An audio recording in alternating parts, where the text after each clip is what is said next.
जय श्री कृष्णा। राधे राधे। श्रीमद् भगवत गीता के द्वितीय अध्याय का 13वां श्लोक। देहि न अस्मिन् यथा देहे कौमारं यौवनं जरा तथा देहान्तर प्राप्तिः धीरः तत्र न मुह्यति।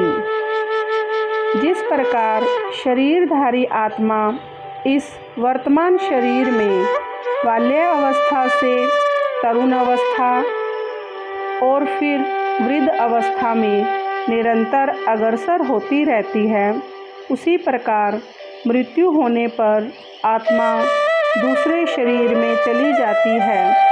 धीर व्यक्ति ऐसे परिवर्तन से मोह को प्राप्त नहीं होते।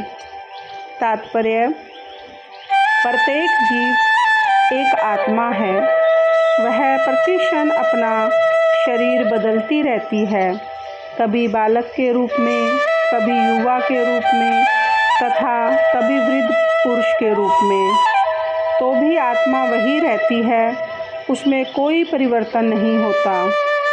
आत्मा मृत्यु होने पर एक शरीर बदलकर दूसरे शरीर में चली जाती है और चूँकि अगले जन्म में इसको शरीर मिलना अवश्यम भावी है, चाहे वह शरीर आध्यात्मिक हो या भौतिक।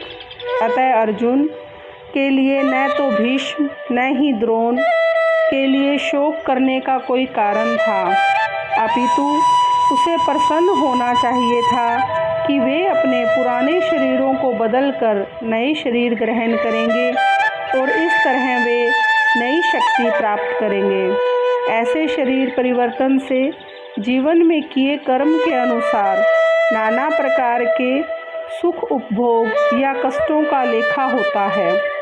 चूँकि भीष्म व द्रोण साधु पुरुष थे, इसलिए अगले जन्म में उन्हें आध्यात्मिक शरीर प्राप्त होंगे, नहीं तो कम से कम उन्हें स्वर्ग में भोग करने के अनुरूप शरीर तो प्राप्त होंगे ही।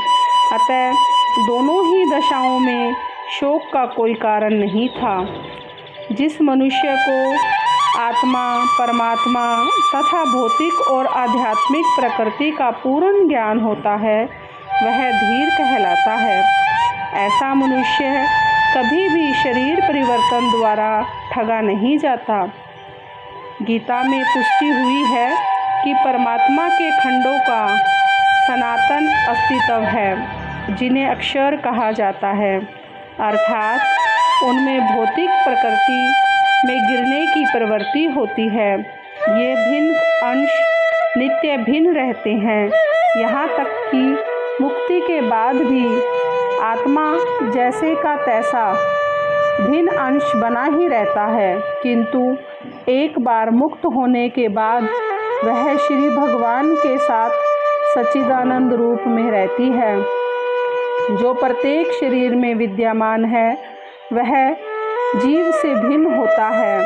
जब आकाश का प्रतिबिंब जल में पड़ता है, तो प्रतिबिंब में सूर्य, चंद्र तथा तारे सभी कुछ रहते हैं। तारों की तुलना जीवों से तथा सूर्य या चंद्र की परमेश्वर से की जा सकती है। ऐसी परिस्थितियों में यह मान लिया जाता है कि भगवान श्री कृष्ण परमेश्वर है, जो पद में माया द्वारा विस्मृत अर्जुन रूपी जीव से श्रेष्ठ हैं। इस प्रकार श्रीमद् भगवत गीता के द्वितीय अध्याय का 13वां श्लोक विस्तार पूर्वक पूर्ण हुआ। जय श्री कृष्णा। राधे राधे।